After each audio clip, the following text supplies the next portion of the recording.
এবার আমরা নেক্সট অঙ্কটা পড়ে নেব। 65 নম্বর অঙ্ক।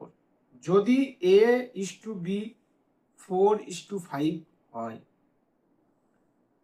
এবং B:C 10:7 হয়, তবে A:C এর মান কত?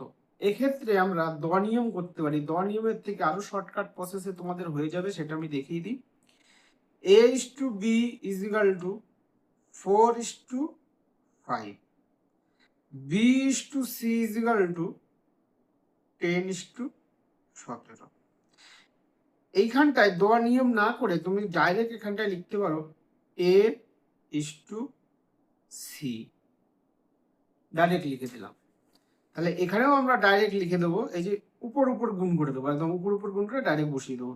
4 × 10 = 40 5 × 17 = 85 হলো 85। এবার এটাকে কাটাকাটি করে দাও, অনুপাত যেহেতু আছে, 5 × 8 = 40, 5 × 17 = 85।